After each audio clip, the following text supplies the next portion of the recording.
जॉम्स को कुछ हुआ? नहीं। अब अपना फिंगर सोप पे लगाओ। वाह मम्मा, जॉम्स भाग गए। बिल्कुल सही। जॉम से बचने के लिए किसी भी साबुन से हाथ धोइए, कम से कम 20 सेकंड तक। डेटॉल द्वारा जनहित में जारी।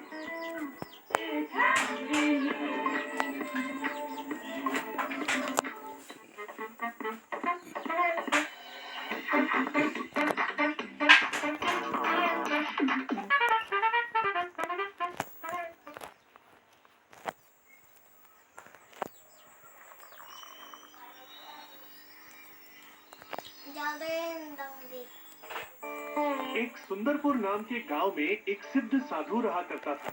बहुत सालों से तपस्या करने के कारण उनको बहुत सारी शक्तियां प्राप्त थी। वो अग्नि, जल और वायु को काबू में रख सकते थे। एक दिन तपस्या करते समय तेज धूप होने के कारण उनको चक्कर आ गया और वो जमीन पर बेहोश होकर गिर गए। उसी गांव में 3 मित्र रहा करते थे, जिनका नाम था सूर्या, नल और नील। वो तीनों बहुत ही पक्के मित्र थे। वो उसी दिन जंगल में घूमने के लिए जाते हैं और जंगल में घूमते घूमते सूर्या को वो साधु दिखाई देता है। अरे नील, जरा देखो, ऐसा लगता है वहाँ उस बाबा को चक्कर आ गया है। और ये तीनों भाई वहाँ पर चले जाते हैं। सूर्या उनके पास बैठकर उनके हाथ और पैरों की मालिश करता है। नल जाकर नदी में से पानी लेकर आता है और नील उनको एक कपड़े से हवा मारता है। तभी नल उनके मुंह में पानी डालता है और थोड़ा उनके मुंह पर छिड़कता है। थोड़ी देर बाद साधु को होश आ जाता है। मेरी इतनी मदद की तुमने, तुम तीनों कौन हो वत्स? बाबा, हम जा रहे थे तो आप बेहोश दिखे तो हमने आपकी मदद कर दी। अब आपको अच्छा लग रहा है बाबा? हाँ, अब मुझे अच्छा लग रहा है। तुम तीनों ने मेरी इतनी मदद की, इसलिए मैं तुम पर बहुत खुश हुआ हूँ। सूर्या, जिसने मेरे पैरों की मालिश की, उसको सूर्य की अग्नि प्राप्त हो जाएगी। और नल, जिसने मुझे पानी पिलाया, उसको जल की ऊर्जा प्राप्त हो जाएगी, जिससे वो जहाँ चाहे जल उत्पन्न कर सकेगा। और तीसरी, नील के लिए, जिसने मुझे शीतल हवा की अनुभूति दी, उसको हमेशा वायु की ऊर्जा प्राप्त हो जाएगी और वो कभी भी अपने मन से हवा का निर्माण कर सकता है।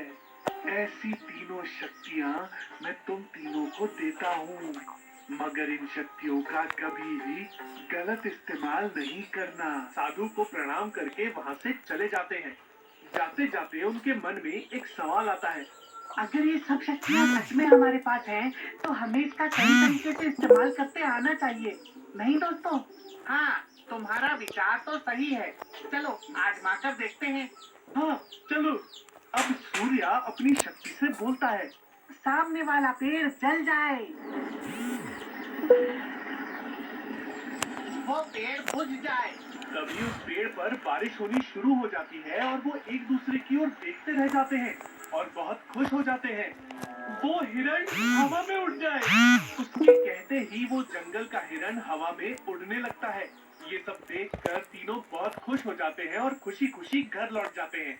एक दिन गांव में एक घर में सिलेंडर फटने की वजह से बहुत भीषण आग लग जाती है। ये बात सारे गांव में फैल जाती है और उन तीनों मित्रों को भी पता चलती है। तब वो तीनों मित्र और लोगों की मदद करते हैं। नील की शक्तियों से वो तीनों उड़कर वहाँ पर उस जगह चले जाते हैं। सूर्या उस घर में चला जाता है क्योंकि उसे अग्नि से कोई खतरा नहीं होता।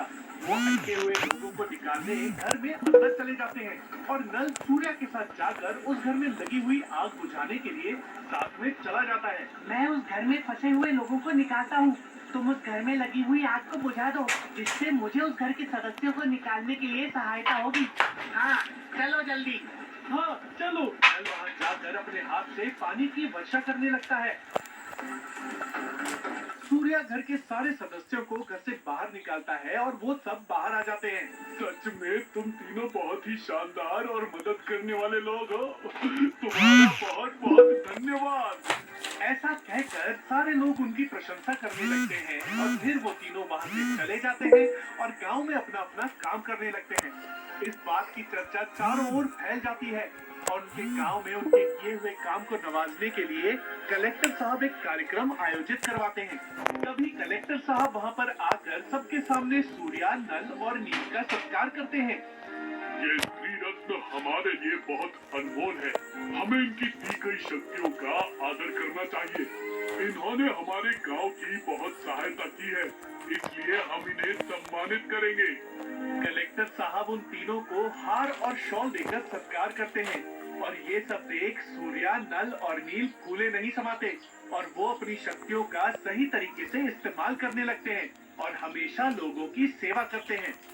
इस कहानी से हमें ये सीख मिलती है कि जिंदगी में कभी भी हार नहीं माननी चाहिए और सदा अच्छे कर्म करने चाहिए।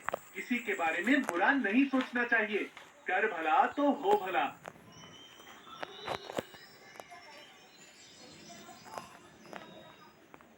रंगापुर नाम के गांव में शालिनी नाम की एक औरत रहा करती थी।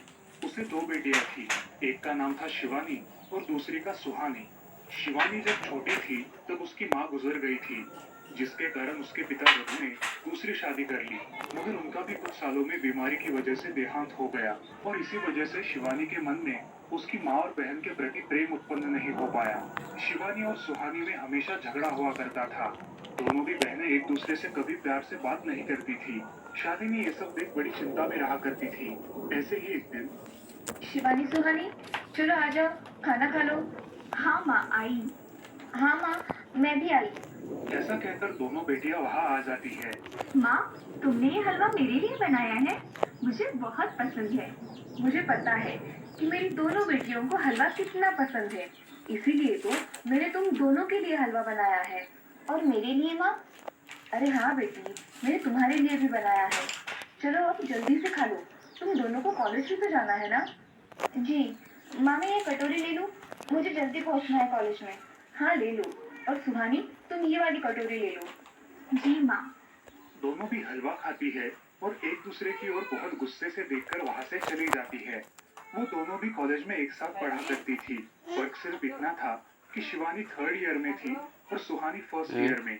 उन दोनों में 2 साल का अंतर था। ऐसे ही एक दिन दीदी, मेरे कॉलेज की ट्रिप जाने वाली है, तुम्हारी भी ट्रिप जाने वाली है क्या? हाँ, मेरी भी जाने वाली है, मगर मेरा जाने का मन नहीं है। क्यों दीदी? क्योंकि वहाँ पे तुम हो। मुझे भी कोई शौक नहीं है तुम्हारे साथ आने का, मैंने ऐसे ही पूछ लिया। मैं जा रही हूँ। अगले दिन दोनों भी कॉलेज में जाती है। शिवानी, तुम कॉलेज की ट्रिप में आने वाली हो? जी सर, मैं आने वाली हूँ। ठीक है, मैं तुम्हारा नाम लिखवा देता हूँ। जी सर। ऐसा बोलकर टीचर ट्रिप के लिए जाने वाले विद्यार्थियों की लिस्ट बना लेते हैं। सुहानी, शिवानी, तुम दोनों ट्रिप के लिए जा रही हो, मगर वहाँ जाके झगड़ा मत करना, नहीं तो ट्रिप पे जाने की कोई जरूरत नहीं है। नहीं माँ, हम झगड़ा नहीं करेंगे। हाँ माँ, हम झगड़ा नहीं करेंगे। तो फिर ठीक है, तुम दोनों जाओ। ये लो ट्रिप के लिए पैसे और बाकी के लिए तुम्हारे पास ही रखना।